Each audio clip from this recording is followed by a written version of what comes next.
बंधुओं, शास्त्रों में बड़ी महिमा है किशोरी जी के। पद्म पुराण में तो इतनी सुंदर व्याख्या है किशोरी जी के जन्मोत्सव की। 1000 एकादशी मल्टीप्लाई इंटू 100 कर दो, जितना आएगा इतना फल मिलता है एक राधाष्टमी का व्रत करने से। अब कई लोगों के मन में भाव रहता है कि मेरे मन में भी ऐसा ही भाव रहता है कि भैया उत्सव है ठाकुर जी को जन्माष्टमी को, उत्सव है राधाष्टमी को, तो फिर काहे को हम लोग भूखे प्यासे रहें, बढ़िया माल छाने।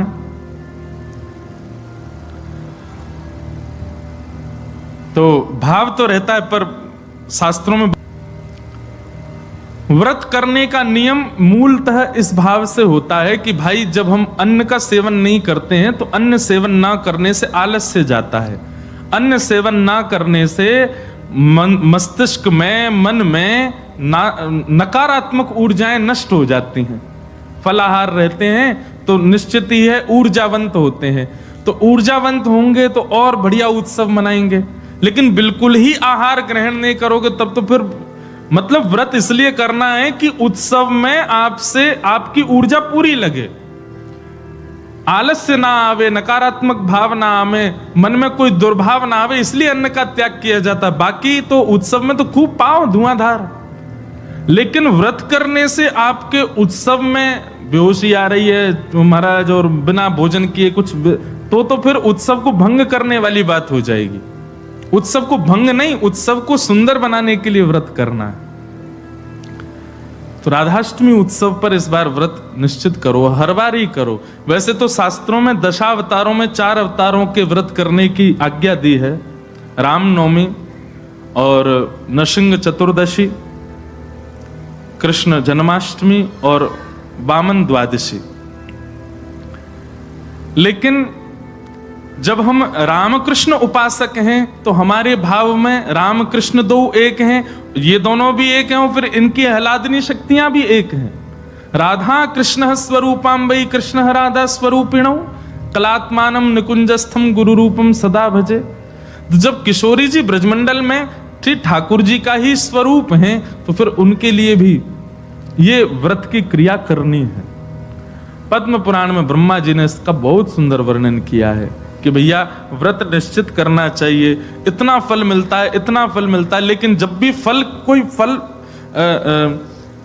फल बताता है ना कि महाराज जी ये करने से ये फल मिलता है, ये करने से ये फल, मन में एक ही बात आती है, अगर ये करने से ये फल मिलता है, अगर हम इसके बदले फल की कामना ना करके ठाकुर जी की कामना करें तो हमको व्रत इसलिए करना है हमको श्री जी मिले, हमको व्रत इसलिए करना हमको ठाकुर जी मिले। अक्षय तृतीया के दिन लोग दुनिया भर का दान करते हैं, चावलों का दान कर रहे हैं, अन्न का दान कर रहे हैं, स्वर्ण दान कर रहे हैं, चांदी दान कर रहे हैं, जे दान कर रहे हैं, वो दान कर रहे हैं। हमारे मन में भाव आता है कि भैया वादना नाम को दान करो, जो राह में मिल जाए वही से कहो जय श्री कृष्ण, जो राह में मिल जाए वही से कहो राधे राधे, नाम दान करते चलो। बोले क्यों?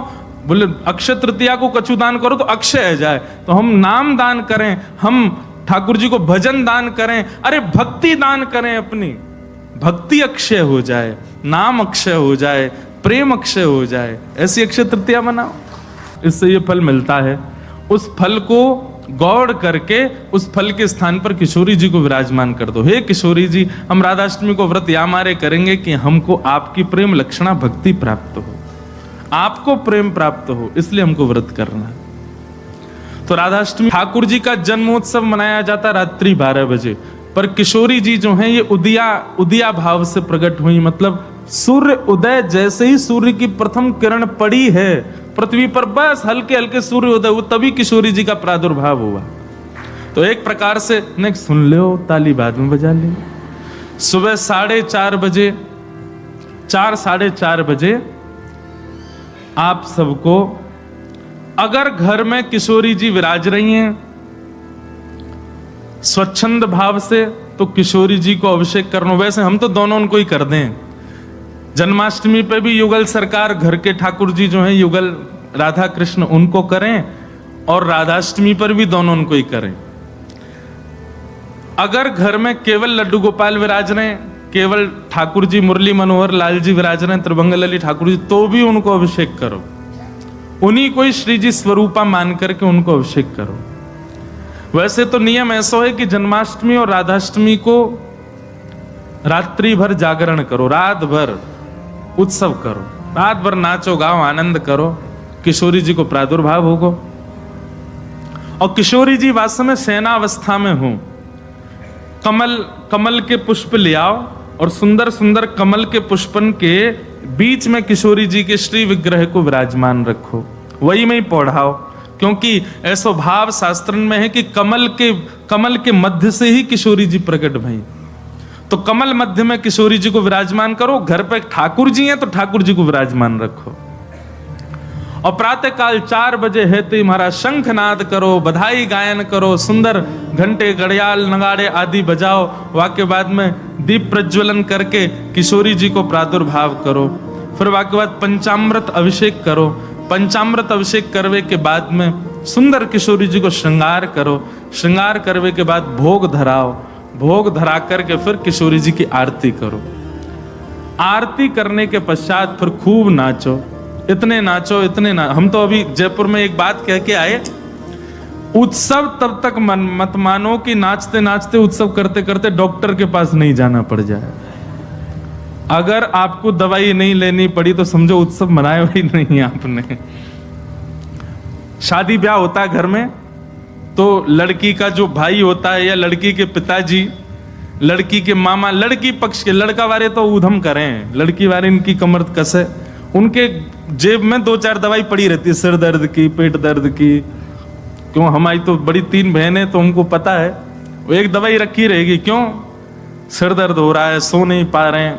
तो तभी ब्याह माना जाता है जब पिता और भाई ये बिल्कुल श्रमित हो जाएं, तब लगता है हाँ ब्याह हुआ। श्रमित ही नहीं हुए तो क्या बात का ब्याह। ऐसे ही उत्सव में महाराज एक आनंद की बात करें, ये नहीं जबरदस्ती कि महाराज दवाई लेनी ही पड़ जाए। जब तक इतने श्रमित नहीं हो जाओ, इतने नहीं थक जाओ कि महाराज अब कुछ नहीं हो सकता हमसे, पस्त नहीं हो जाओ, तब तक नाचते ही रहो किशोरी जी के आगे, ठाकुर जी के आगे। खूब बढ़िया उत्सव करियो, खूब नाचियो और फिर व्रत रखो पूरे दिन। किशोरी जी को खूब बढ़िया व्यंजन पवाओ और पवा करके वो कोई को वितरण करो, कोई अपने काजे थोड़ा रख लो। दूसरे दिन जब नौमी लगे सोवा को पाओ प्रसाद रूप में। परवादिन व्रत रखो और भैया नहीं रुको जाए तो पालियो, चकाचक पाओ। बोला हमारी श्री जी को उत्सव है, हम तो पाएंगे तो पाओ, कोई दोष भी नहीं। व्रत ना करने से पाप नहीं लगता है, पर व्रत करने से पुण्य बहुत होता है हमको, लेकिन पुण्य की नहीं, हमको किशोरी जी की कामना है। तो इस प्रकार। और फिर एक नियम सुनो, या तो संभावना बने तो सहस्त्र कमल, 1000 कमल, और 1000 कमल की भावना नहीं बने तो 1000 कोई भी पुष्प, लेकिन सुगंधित होने चाहिए, बिना सुगंध वाले नहीं।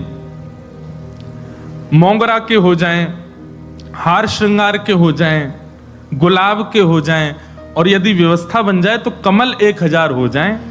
किशोरी जी के अभिषेक के बाद, आरती करने के बाद, सब आरती आदि पूजन किशोरी जी को भोग लगाने के बाद, फिर उसके बाद 1000 कमल से श्री चरणों की अर्चना करो।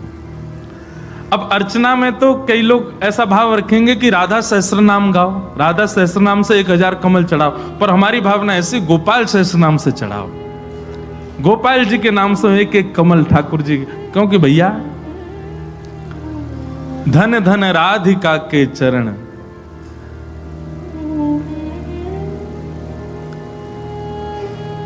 परमानंद दास जी का पद है, और उसी पद में कहते हैं श्याम जिनकी शरण। अरे कथा तो यहां तक आती है कि किशोरी जी के सदा चरणन में ठाकुर जी रहमे। गा दें, बहुत सुंदर पद है। धन धन राधिका के चरण, धन धन राधिका के चरण, धन धन राधिका के चरण, धन धन राधिका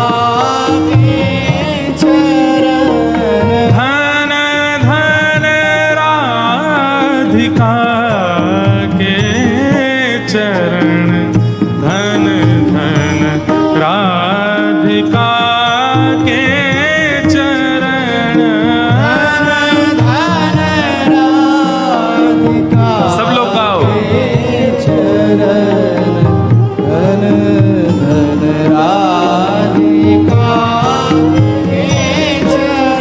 कैसे हैं चरण?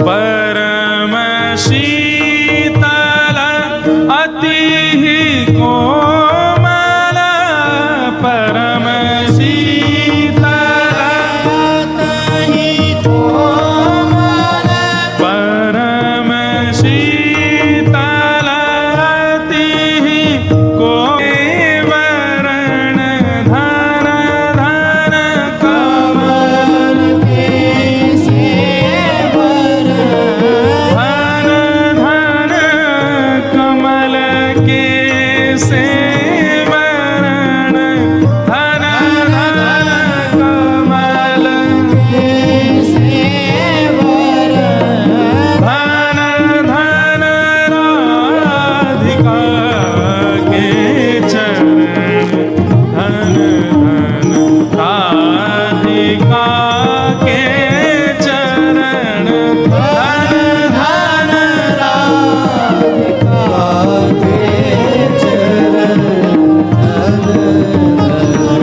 बोलो वृषभानु दुलारी की जय।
नंद सुत मन मोदकारी, नंद सुत मन मोदकारी, नंद सुत राधिका के चरण, धन धन राधिका के चरण, धन धन राधिका के चरण, धन धन राधिका के चरण, धन धन राधिका के चरण, धन धन राधिका के चरण, धन धन राधिका। श्री राधा रानी की जय। कैसे अद्भुत चरण है हमारी श्री जी के। सुभग शीतल अति ही कोमल, कमल के से वरण, धन धन राधिका के चरण। सब लोग इधर देखो, भाव से सुनो। नख चंद्रिका अनूप राजत, विविध शोभा वरण। नख पर एक अद्भुत चंद्र का विराजमान है, विविध शोभा वरण, वो विविध विविध शोभाओं को धारण करी हुई है। किसी को किसी रूप में दिखती है, किसी को किसी रूप में दिखती है। नंद सुत मन मोदकारी, ठाकुर जी को किशोरी जी के मुखमंडल के श्रृंगार में सुख मिलता है, पर ठाकुर जी को उससे भी अति सुख मिलता है किशोरी जी के चरण देखने में। मतलब हमारे गिरधर लाल जी सदा ऐसे ही रहते हैं, नीचे ही नजर रहती है उनकी। क्यों? बोले जब गिरिराज धारण किए तो सामने किशोरी जी खड़ी है, तो किशोरी जी के मुख को नहीं, किशोरी जी के श्री चरणन को देख रहे हैं ठाकुर जी, और नित्य दृष्टि वहीं रखते हैं। वैसे तो लाला के नैन रुके ना, चप्पल तो यूं ही घूमते रहेंगे इधर उधर, लेकिन जैसे किशोरी जी आ जाए ठाकुर जी ऐसे ही खड़े रहते हैं, नीचे नजर करके, नजर सीधे चरणों में ही रहती है किशोरी जी के। मुख को देखने में भी संकोच करते हैं लाल जी, चरण ही इतने सुंदर हैं किशोरी जी के कि वहीं रहते हैं। नंद सुत मन मोदकारी, मन को सुख नहीं मोद यानी कि अत्यंत सुख मिलता है ठाकुर जी को जब किशोरी जी के चरणार बिंदों को देखते हैं।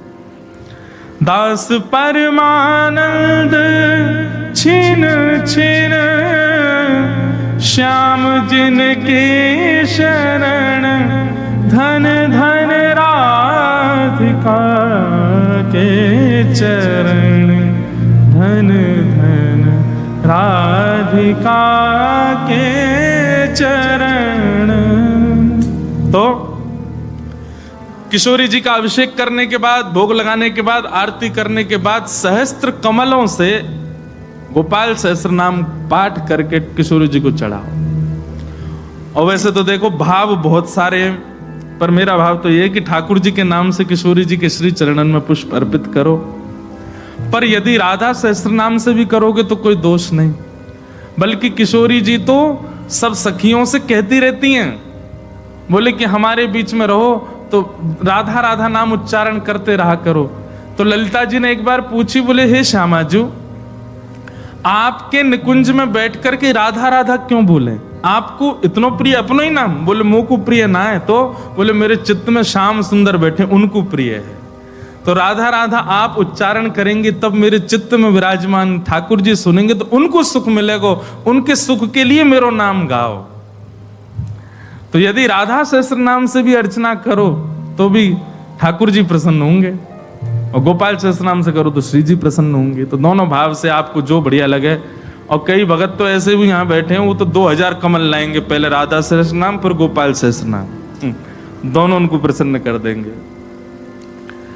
तो इस प्रकार किशोरी जी का भाव रखना और फिर पूरे दिन बढ़िया उत्सव मनाना। यहीं आ जाना 9 बजे, फिर राधा वल्लभ जी जाना, तटिया स्थान जाना, पूरे दिना ब्रजमंडल को ही रखियो वादना। तो ब्रज तज और कोई भावना चित्त में आवे ही नहीं, ऐसा भाव किशोरी जी के जन्मोत्सव पर रखिएगा। आप सब लोग खूब भाव से राधाष्टमी जन। और एक बात तो मैं भूल ही गया, हाँ, दान जरूर करना। ब्राह्मणों को बुला करके, घर में कुछ संत जनों को बुला करके, स्वयं मत पाना पकवान, उनको पवाना, उनको खूब दान दक्षिणा देना। काय बात की? बोले बधाई है हमारी लाडली जी प्रकट भई है, वाकई बधाई बांटते रहो। नहीं तो कछु नहीं चले तो 10-10 की गड्डी ले लियो और पूरे टम्पू और रक्सान में घूमते सबन को बांटते चलो, लो भैया हमारी लाडली जी की बधाई है। अरे उत्साह, ये तो मैं बता रहा हूं मंच से, ये बताने वाली बात नहीं, आपके मन में अपने आप आनी चाहिए ये सब बातें। हमारी लाडली जी प्रकट भैया हम कहा करें आज।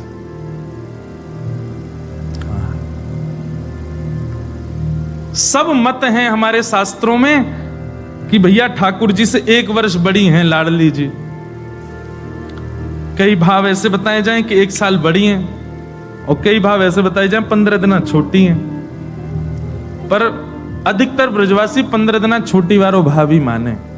लाडली जी ने एक छोटी हैं लाडली ठाकुर जी सो।